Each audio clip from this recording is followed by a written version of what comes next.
Yata'ahadul masjidah fashhadu lahu bil iman. Apabila kamu melihat ada orang rutin dia untuk pergi ke masjid, maka saksikanlah olehmu, akuilah olehmu, dia adalah hamba-hamba Allah yang beriman. Apabila kamu melihat ada orang yang rajin pergi ke masjid, saksikan olehmu, dia adalah orang yang beriman. Sesuai dengan firman Allah Ta'ala, innama ya'muru masajidallah man amana billahi wal yawmil akhir. Hanya sesungguhnya yang bisa memakmurkan rumah Allah itu adalah orang-orang yang rajin pergi ke masjid, yang beriman kepada Allah, percaya kepada Rasul. Lalu kemudian ayah bunda dimuliakan Allah, yang menjadi pertanyaannya, cukupkah iman itu hanya dengan kita pergi ke masjid saja? Belum. Cukup iman dengan hanya pergi ke masjid saja? Belum. Dan pasti juga kah semua orang yang pergi ke masjid itu orang beriman? Pasti? Kenyataannya ayah bunda dimuliakan Allah, tengoklah bentuknya kota infak kita tuh. Berapa gemboknya itu? 1, 2. Nah, seseorang di dalam keadaan berzina, dia adalah orang-orang yang beriman. Berarti kalau ada orang berzina, tanggal imannya.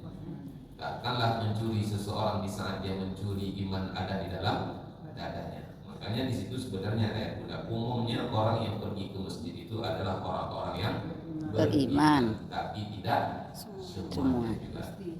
Ternyata ayat bunda bahkan sampai hari ini orang munafik pun sebenarnya pergi ke masjid juga. Di zaman Nabi orang munafik pergi ke masjid itu mengapa mereka? Mencari celah di mana lisan Nabi tersilap dalam bercakap. Nah, itu kerja orang munafik. Mencari celah di mana saat Nabi sedang memberikan nasihat agama kepada sahabat, di mana Nabi tersilap, itu yang mereka gunakan. Jadi orang munafik itu dalam majelis ilmu tidak tidur dia, ya bukan? Dia mencelah di mana bisa nanti menyalahkan Nabi Muhammad SAW. Dia lupa kalau Nabi Muhammad itu wa ma yantiqu 'anil hawa in huwa illa wahyun yuha. Nabi tidak berbicara menurut kehendak hawa nafsunya, tapi Nabi berbicara atas bimbingan dari Allah Subhanahu wa Ta'ala. Berarti kami yang tertidur dalam majelis ilmu ini gimana nih Pak Ustaz? Tak masalah, tidur aja ya bunda. Itu nikmat. Ngantuk kita dalam majelis ilmu itu nikmat. Kenapa? Nabi yang mengatakan, Rasulullah bersabda, majtama'a qaumun fi baitin min buyutillah yatluna kitaballah wa yatadarasunahu fima bainahum illa nazalat 'alaihimus sakinah wa ghasyiyatuhumur rahmah wa hafathumul malaikah wa dzakarahumullahu fiman indahu. Tidaklah satu kaum berkumpul di dalam rumah Allah. Ketika mereka berkumpul di rumah Allah, apa yang mereka buat? Yatluna kitaballah, mereka baca kitabullah. Makanya saya setiap tausiah itu selalu saya awali dengan membaca surat Al-Fatihah. Wa yatadarasunahu bainahum, mereka kaji ayat-ayat Allah, mereka bahas hadis-hadis Rasulullah. Ketika itu mereka lakukan nazalat 'alaihimus sakinah, Allah akan turunkan kepada mereka sakinah, ketenangan. Wa ghasyiyatuhumur rahmah, mereka akan mendapatkan curahan rahmat Allah Ta'ala. Wa hafathumul malaikah, mereka akan dinaungi oleh sayap-sayap malaikat. Wa dzakarahumullahu biman indahu, Allah sebut namanya di sisi para malaikatnya. 4 nikmat yang didapat oleh orang yang duduk dalam majelis ilmu melalui satu hadis ini. Namanya disebut-sebut Allah, dia dinaungi oleh malaikat, lalu kemudian mendapatkan curahan rahmat, dan dia mendapatkan sakinah. Sakinahnya apa tadi? Ketenangan. Saking saking tenangnya orang duduk dalam majelis ilmu ayah bunda, makanya banyak yang tidur dalam majelis ilmu. Nah, makanya kalau saya lihat ayah bunda dan tidur, nikmati aja. Jangan kita yu'minu ahadukum hatta akuna ahabba ilaihi min walidihi wa walidihi wan nasi ajma'in. Belum beriman kamu, kata Nabi, sebelum kamu dapat mencintai aku melebihi cintamu kepada anak-anakmu, melebihi cintamu kepada kedua orang tuamu, melebihi cintamu kepada sekalian umat manusia. Boleh kita sangat ditentukan oleh cinta atau tidaknya kita kepada Rasulullah. 5 kah, 7 kah, 8 kah, 9 kah, 10 kah. Mudah-mudahan iman kita itu tinggi 10 nilainya. Amin ya rabbal alamin. Amin. Bagaimana cara kita mencintai Rasulullah Nabi Muhammad sallallahu alaihi wasallam? Setidaknya ada 3 wasilah yang bisa kita tempuh agar kita kelak bisa mencintai Nabi Muhammad sallallahu alaihi wasallam. Mana yang 3 itu? Rumusnya 3S supaya mudah-mudahan mengingat kaji kita pagi. Rumusnya 3S. S pertama sirah. S yang kedua sunnah. S yang ketiga sholawat. S pertama apa tadi? Ketiga Sholawat. Bismillahirrahmanirrahim. Ya, wa bismillah wa tidur lagi. Surat sholawat. Sirah. Pepatah orang tua kita dah kata, tak tahu maka tak kenal, tak kenal maka Tak cinta, tak sayang maka tak cinta. Mustahil kita akan cinta kepada Nabi kalau kita sendiri tidak kenal dengan Nabi. Lalu bagaimana cara kita mengenali Nabi agar cinta itu tumbuh bersemi di dalam hati? Baca sirah Nabi. Baca Sirah Nabi. Saya kalau boleh saran, nanti tolong beli 1 buku sirah Nabi. Namanya Ar-Rahiqul Maktum. Penulisnya Syekh Sofiqur Rahman Al-Mubarakfuri, sudah diterjemahkan ke dalam bahasa Indonesia. Maulid Nabi, duduklah kita di situ. Ini kita sekarang berada di bulan Rabi'. Hari ini pun pas pula hari Maulid Nabi Muhammad sallallahu alaihi wasallam. Di mana ada acara Maulid Nabi, duduk kita di situ. Dengarkan berbagai macam penyampaian guru-guru kita tentang Maulid Nabi. Ustaz, aku ragu, khawatir ikut Maulid Nabi itu Pak Ustaz. Kenapa pula? Kawan aku kemarin dia ngaji di masjid itu Pak Ustaz, kata dia Maulid Nabi itu bid'ah. Di zaman Nabi katanya Pak Ustaz. Dituliskannya hadis sama saya, ini hadisnya nih buktinya kata dia. Apa buktinya? Kullu muhdatsatin bid'ah wa kullu bid'atin dhalalah wa kullu dhalalatin finnar. Setiap segala sesuatu yang baru disebut dengan bid'ah, setiap yang bid'ah itu sesat, setiap yang sesat itu tempatnya di dalam neraka. Pokoknya kata dia, kalau sudah pakai pokoknya itu udah payah memakatinya tuh. Kalau sudah kata-kata pokoknya itu gak berat untuk diberikan untuk berdiskusi dengan orang seperti itu. Pokoknya kalau tak dibuat oleh Nabi, jangan dibuat-buat. Jadi Bapak, baru 69 tahun. 69 tahun. Bapak zakat fitrah Pak pakai aku? Pakai beras kan kata dia. Coba tunjukkan sama aku satu hadis atau ayat tentang zakat fitrah pakai beras Pak Ustaz. Aku googling dulu sebentar ya kata dia. Saya mau google mengetik, tak jumpalah ayat atau hadis tentang zakat fitrah pakai beras. So'an min tamrin aw so'an min sya'ir. Zakat fitrah itu dikeluarkan berupa 1 sak dengan menggunakan korma, 1 sak dengan menggunakan gandum. Tak pakai beras. Enggak apa-apa, ini aja kata dia. Tadi katanya kalau tak dibuat oleh Nabi, jangan dibuat. Berarti Bapak ahli bid'ah, marah pula dia kawan dibilang dia sebagai bid'ah. Kurang 3 detik saya udah cari zakat fitrah pakai beras, disebutkan terus beras di situ tak dapat. Beras. Nah itu adalah hasil ijtihad ulama. Apa ijtihad ulama? Setelah membaca dan melihat hadis-hadis dalil-dalil tentang zakat fitrah, maka dipahami di situ, ternyata zakat fitrah itu makanan pokok. menggunakan bahan makanan Pokok. pokok. Berijtihad pula Imam Abu Hanifah. Apa ijtihad Imam Abu Hanifah? Boleh mengeluarkan zakat fitrah di qimatihi, qimah dengan yang setakar, yang senilai dengan satu sak dari korma dengan gandum tadi. Kalau dibawa ke Indonesia bentuknya rupiah, dibawa ke Malaysia jadinya ringgit, dibawa ke Amerika jadinya dolar. Nah itu dia. Tahu engkau itu daging apa wahai Rasul? Daging apa nih wahai? Ini bukan daging unta, bukan sapi nih wahai Rasul. Kalau bahasa kita lebih kurang seperti itulah. Lah, terus daging apa ini? Daging biawak.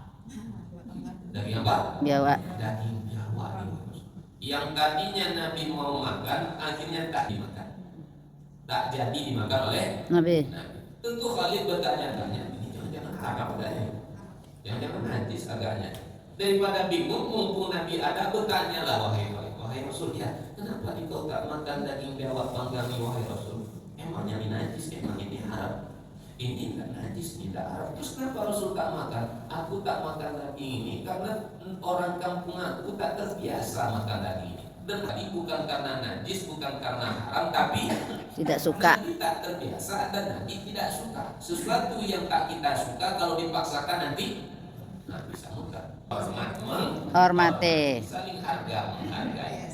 Jadi tak tahu maka tak kenal maka tak sayang maka tak cinta. Bagaimana kita bisa kenal dengan Nabi agar cinta Nabi Muhammad sallallahu alaihi wasallam? Allah katakan, "Wa ma arsalnaka illa rahmatan lil alamin." Dan tidaklah kami mengutus engkau wahai Muhammad kecuali untuk membawa rahmat.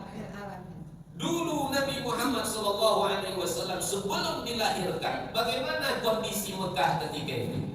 Kalau lahir bayi laki-laki, kalau lahir bayi perempuan, dibunuh hidup-hidup, dikubur hidup-hidup. Itulah satu di antara menyebabkan sering air mata sulit untuk ditahan, tertumpah di pipinya Umar bin Khattab. Dalam sirah sejarah kita pernah baca, karena Umar dulu pernah punya anak perempuan dan dikuburnya hidup-hidup. Sallallahu alaihi wasallam yang dahulunya wanita itu dihina, dikuburkan hidup-hidup. Kalau dia seorang lelaki sesuka hatinya ingin menceraikan istrinya, poligami pun di masa itu tak ada batasannya. Jadi Islam datang itu ayah untuk membatasi, bukan membuka seluas-luasnya. Ayah bunda dimuliakan Allah, dengan datangnya syariat Islam, kaum Hawa mulai naik derajatnya. Datang seorang sahabat bertanya kepada Nabi, "Wahai Nabi, siapa orang yang paling berhak untuk aku muliakan, aku hormati?" "Ibumu." "Siapa lagi Nabi?" "Ibumu." "Siapa lagi Nabi?" "Ibumu." "Siapa lagi Nabi?" "Ayahmu." Ayah. Nah, istilahnya jahiliyah. Mungkin berani kita katakan lebih jahil orang hari ini. Fakta berbicara ayat bunda.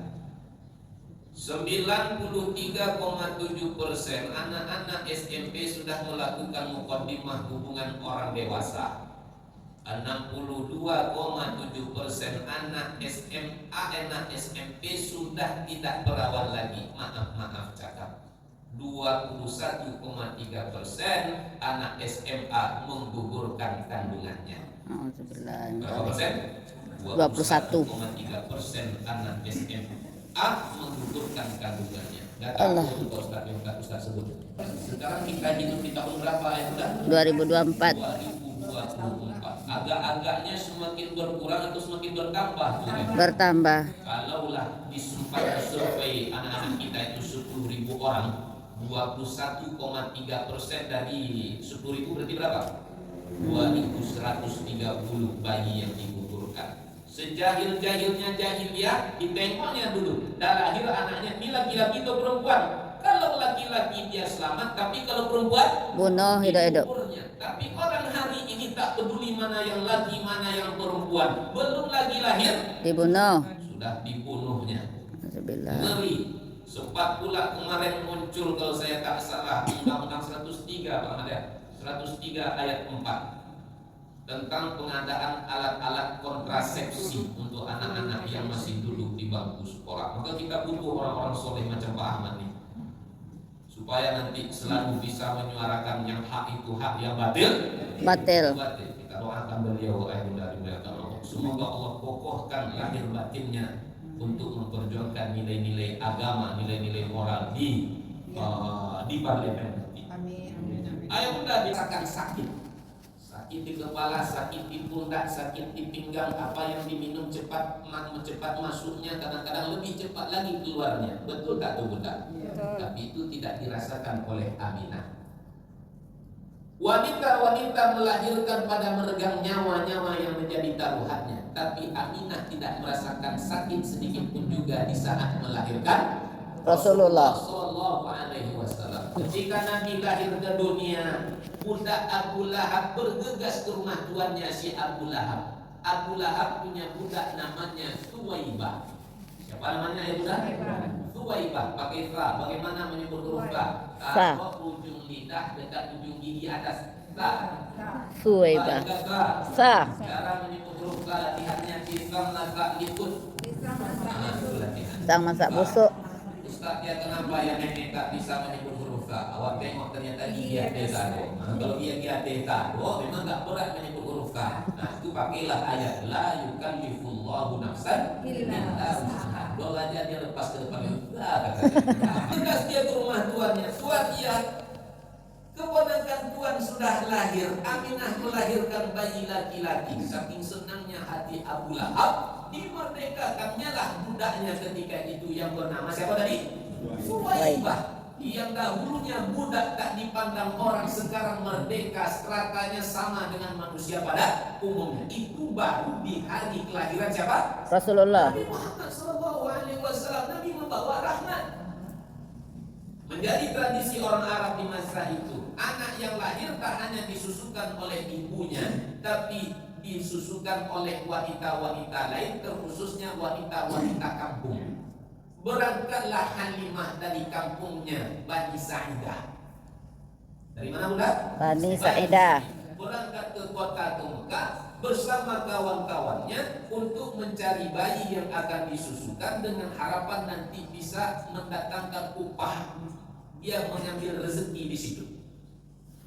Halimah berangkat dengan kawan-kawannya yang ingin mencari bayi yang akan disusukan. Jangankan untuk menyusukan bayi orang, untuk menyusukan bayinya saja asinya kekurangan.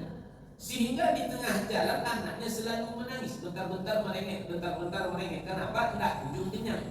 Tambah lagi kondisi di waktu berangkat ayah bunda, kendaraan yang dipakai itu kendaraan yang sudah sakit-sakitan, sering rusak. Kalau sekarang mungkin kayak di tahun 60-an lebih kurang. Bentar-bentar berjalan sedikit panas mesinnya, bentar-bentar sedikit panas mesinnya. Kalau hujan dah turun tuh, bimpernya pun tak ada pula. Kendaraannya carry-nya sudah pada dapat bayi yang akan disusukan, sementara Halimah belum juga lagi. Pada akhirnya ketika berjumpa dengan Nabi Muhammad SAW, Halimah tak mau menjadikan Nabi sebagai anak susu. Kenapa? Setelah ditanya-tanya ternyata Nabi anak yatim. Kenapa tak mau mengambil anak yatim? Khawatir nanti upahnya sedikit, sudahlah upahnya sedikit, negonya selami pula.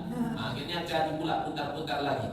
Belum juga dapat, kawannya sudah pada dapat, dah lama menunggu. Ya sebentar video call datang, Halimah, kau di mana? Kami dah nak pulang nih, kata kawan. Aduh pula video call macam itu, Ustaz, tapi apa kau Ustaz? Macam mana bentuknya Ustaz? Tak perlu kita tanya. Yang penting aku. Kita ni kan kadang-kadang suka balik dia ke rumah Aminah. Walhasil dibawanya lah Nabi sebagai anak susu. Dibawa ke kampungnya. Baru saja Nabi Baru saja Nabi digendong sedikit pun Halimah tak merasa terberat di saat menggendong Nabi. Baru saja Nabi ditempelkan ke dadanya Halimah yang tadinya kosong, airnya sedikit. Ketika menyentuh dada Halimah, maka kemudian kantung-kantung ASI Halimah penuh dengan air susu. Anaknya kenyang dan kemudian Rasulullah pun kenyang. Dibawa naik ke atas kendaraannya Carry 60 tadi yang benar keledai, yang tadinya keledainya letih, lemah, letoy, sekarang menjadi keledai yang kuat. Yang tadinya di waktu berangkat Halimah sering ketinggalan, sekarang Halimah pulang sampai menjadi orang yang pulang duluan sampai di kampungnya. Sehingga kawannya bertanya-tanya, "Tuh, kau dengan Fortuner wahai Halimah?" Kata kawannya. Lebih kurang macam itulah ya. Anda dia mulai merasakan keberkahan dengan kehadiran Nabi Muhammad SAW. Namanya orang di kampung hidup tak lebih dari 3 hal: pertanian, perkebunan, dan peternakan. Di saat pertanian orang banyak yang gagal tapi tidak dengan pertanian, Halimah. Setelah kesepakatan menyusui 2 tahun, maka tentu Nabi mesti dibalikkan kepada ibunya. Tapi Halimah di waktu mengantarkan Nabi kepada Aminah bukan untuk mengantarkan dilepaskan sebagai anak susu, tapi dia ingin agar Nabi Muhammad ditambah lagi izin waktunya bisa diperpanjang bersama Halimah, karena memang dia melihat rezeki yang melimpah ruah dengan keberadaan Nabi bersamanya. Berbagai macam alasan lah. Kita hari ini anak baru sedang semangat menyusu nih, ini nanti kalau kita berhentikan menyusunya nanti demam dia, sakit dia, ini virus banyak pula di kota nih, biar dia di kampung bersama saya aja. Akhirnya termakanlah Aminah dengan tunjuknya Halimah. Walhasil dibawa lagi oleh Halimah ke kampung halamannya. Pada akhirnya diantarkan Nabi kepada Aminah. Kenapa ayah bunda? Karena terjadinya peristiwa pembedahan dada, kalau tak salah di usia ke-4 atau ke-6 umur Nabi Muhammad. Kalaulah tidak terjadi peristiwa pembedahan dada, mungkin Halimah belum akan mengantarkan Nabi kepada ibunya. Karena peristiwa pembedahan dada itu membuat Halimah shock. Ini mati anak orang di rumahku, nanti ini yang berat tanggung jawabnya nih. Karena itulah, karena peristiwa itu kemudian Halimah mengantarkan pada Nabi Muhammad SAW. Semuanya mendapatkan rahmat. Kita baca sirah Nabi agar kita kenal dengan Nabi. Siapa Nabi? Nabi itu rahmat. Siapa Nabi itu? Nabi itu uswah, suri tauladan. Laqad kana lakum fi Rasulillahi uswatun hasanah. Sesungguhnya di dalam diri Rasulullah itu terdapat suri tauladan yang baik. Apa tauladan Nabi Muhammad SAW sebagai pemimpin? Nabi pemimpin yang tegas. Apa faktanya Nabi itu tegas? Ketika Nabi dapat laporan ada seorang perempuan dari suku Bani Makhzum, suku Bani Makhzum ya. Duitnya banyak, tapi masih maling, korupsi. Duit banyak tapi masih maling, korupsi, masih maling. Perbuatannya sampai ke telinga Nabi. Ayat potong tangan sudah turun. As-sariqu was-sariqatu faqatu aydiyahuma. Maling laki-laki, maling perempuan, potong kedua tangannya. Wanita Bani Makhzum ini ketakutan dia. Takut dia nanti tangannya dipotong olehnya. Akhirnya didatanginya salah seorang sahabat Nabi, kalau saya tak salah namanya Usama. Tolonglah sampaikan, cakapkanlah sama Nabi, tolong sampaikan ke beliau, janganlah potong tangan aku. Aku sebenarnya tak niat mencuri, cuma kesempatan ado yang ado sampai 271 triliun. 271 triliun. Kita pemimpin yang tegas hari ini, ayah. Itu yang 271 triliun itu hukuman tegasnya cocoknya diapakan tuh ya? Hukum pancung. Kita butuh pemimpin yang tegas. Karena para koruptor ini, iya. Sedih saya menengok seorang bidan sakit dia sehingga dibawa berobat ke rumah sakit, berjalan kaki ditandu selama 10 jam. 10 jam disusun di kayu pak, iya. Masukkan sarung. Panjang kan, karena dia panjang, ditandu pakai sarung. Berapa jam perjalanannya? 10. Jalan kaki selama 10 jam. Nah, inilah bahayanya koruptor ini. Semestinya kita bangsa Indonesia sejahtera, tapi justru menderita. Makanya kita butuh pemimpin yang tegas. Tambah lagi, tak habis pikir saya sedih saya melihat video. Masih banyak anak bangsa ini makan dengan daun rumput. Nengok lagi saya video, kalau tak salah tadi Papua atau di mana. Udah 3 hari sekolah belum juga ada baju pun tak ditukar-tukar. Udah 3 hari tambah hari tak 5 hari. Sementara anak awak tiap hari bajunya ditukar. Hari Senin ini bajunya, hari Selasa ini bajunya, hari Rabu banyak bajunya. Ini anak tak baju yang tak ditukar-tukar. Ketika ditanya sudah tak pakai baju seragam yang dipakai baju biasa, ditanya tidak ada duit untuk membeli baju. Padahal negeri kita ini terlebih Papua. Berapa banyak emasnya di Papua, tapi kondisi saudara kita butuh pemimpin yang tegas. Itu koruptor itu minimalnya ya bunda, setidaknya yang maling-maling sudah jutaan itu dipotong leher lagi. Dipotong tangannya oleh Rasul. Kasihan kita, ini lebih kurangnya. perang antar suku, perang antar kelompok. Dia tak peduli kalau suku dia salah, sekalipun salah tetap akan dibela, bahkan sampai berujung kepada Kematian. peperangan. Zaman berubah, musim berganti, perangai manusia sebenarnya akan itu saja. Walhasil Usamah datang kepada Nabi, Nabi senyum mendapat menyambut kedatangan Usamah. Setelah Usamah bercerita, langsung merah wajah Nabi, berkata marah mendengarkan cerita Usamah tadi. Lalu apa kata Nabi? Hei Usamah, tak ingatkah engkau dibinasakannya orang-orang sebelum kamu di saat mereka mendapati orang terpandang melakukan kesalahan, kalaupun akan dihukum dengan hukuman yang seringan-ringannya. Tapi kalau mereka mendapati kaum lemah, kaum tak terpandang melakukan kesalahan, kalau mereka menghukum, maka mereka akan menghukum dengan hukuman yang Seberat-berat. bukan seringan-ringannya, Seberat. tapi Beratnya. Lalu apa kata Nabi? Kalaulah anak kandungku sendiri, putri kesayanganku sendiri, si Fatimah yang maling, lakau tiada, tak aku tunggu orang lain untuk memotong tangannya, tapi aku sendiri yang akan memotong tangan dari putriku. Kalau sempat putriku maling, tapi tidak dilindungi. Ada cerita Nabi tegas sebagai Pemimpin. Tak pandang bulu. Jangan sampai hukum tumpul ke atas, tajam ke bawah. Ke bawah. Pemimpin itu tegas. Nabi mencontohkan ketika sudah ikut perang Fijar. Nabi menyurati raja-raja Persia, raja-raja Romawi, padahal cuma Madinah yang kecil saja. Nabi tak takut. Kenapa? Takut Nabi hanya kepada Allah Subhanahu wa Ta'ala. Banyak suri tauladan dalam kehidupan Nabi Muhammad SAW. Nah, ayat bunda, saya cukupkan dua saja kita mengenali Nabi. Nabi adalah rahmat, Nabi adalah uswah, suri Teladan. Kemudian cara kita mencintai Nabi yang ketiga apa? Sunnah. Hidupkan sunnah Nabi. Masuk masjid dahulukan kaki Kanan. Bacalah doa Allahumma ftahli abwaab rahmatik. Keluar dari masjid dahulukan kaki Kiri. Masuk ke dalam WC dahulukan kaki Kiri. Berdoa Allahumma inni a'udzubika minal khubuthi wal Khaba'is. Keluar dari WC dahulukan kaki Kanan. Dahulukan kaki kanan. Terlebih mohon maaf ayah-ayah saya, sampaikan pula ke kawan-kawan kita. Saya sering mendapati di hari Jumat banyak kita yang ogah-ogahan untuk mengisi sop yang pertama. Padahal Nabi mengatakan, saya kalau khotbah ayah bunda selalu saya sampaikan sebelum saya buka dengan salam, bapak-bapak, ayah-ayah, mari kita isi soft ke depan. Kenapa? Sebaik-baiknya soft bagi kita yang lelaki, soft yang semakin ke depan. Seburuk-buruknya soft bagi kita lelaki adalah soft semakin belakang. Sepertinya sepele, tapi bukankah apa kata Nabi? Kalaulah manusia tahu betapa besarnya pahala yang didapat oleh orang yang mengisi soft yang pertama, kalaulah bisa mereka mendatanginya dengan cara mengundi, maka mereka akan mengundi berlomba-lomba untuk mengisi soft yang pertama. Tapi yang sering kita dapati kadang-kadang pas sholat pun orang kita banyak basa-basi, banyak segan-segan. Dalam amal soleh nggak ada cerita basa-basi. Dalam amal soleh nggak ada Basa-basi.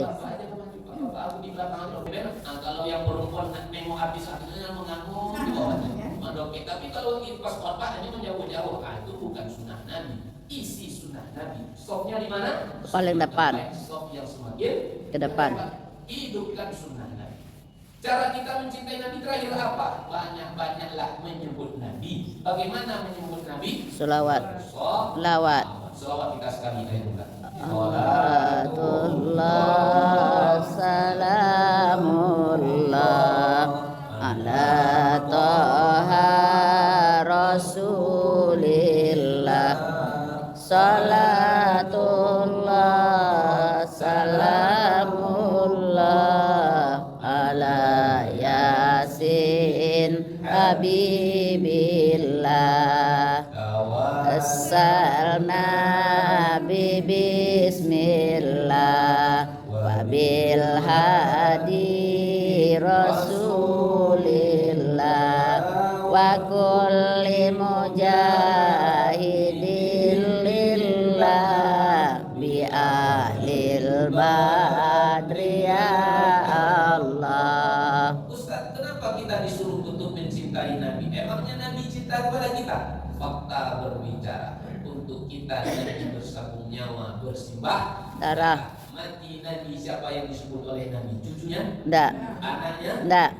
Nabi wafat sebelum wafat dalam keadaan sakaratul maut yang disebutnya adalah Umatku. kita sebagai umatnya. Nabi pun pernah berkata, setiap Nabi ada doa, ada satu doa yang mustajab.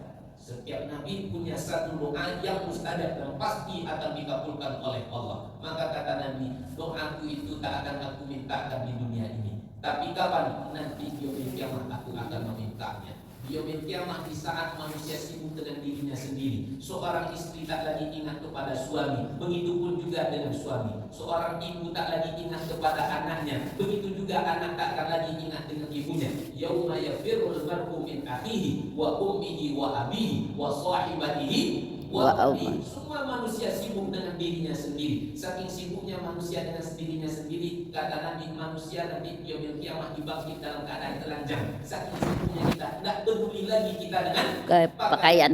Kita sibuk dengan diri kita sendiri, tapi tidak dengan kekasih kita Nabi Muhammad Sallallahu Alaihi Wasallam. Nabi Muhammad di yaumil kiamah sibuk mencari umatnya. Ketika dia tidak menjumpai kita, Nabi sujud lama-lama. Ketika Nabi sujud lama-lama, apa lagi wahai Muhammad, kata Allah, ya Allah, aku belum jumpa lagi dengan umatku, ya Allah. Sujud Nabi. Karena aku wahai Muhammad, ya Allah, tolong keluarkan, mungkin umatku ada dalam neraka-Mu, ya Allah. Ya Allah, tolong keluarkan umatku dari neraka. Yang iman di dalam dadanya masih ada walau hanya sebesar biji korma, ya Allah. Tolong, ya Allah. Sujud Nabi lama-lama. Ketika Nabi sujud lama-lama, ketika Allah katakan doamu aku kabulkan wahai Muhammad, baru Nabi bangkit.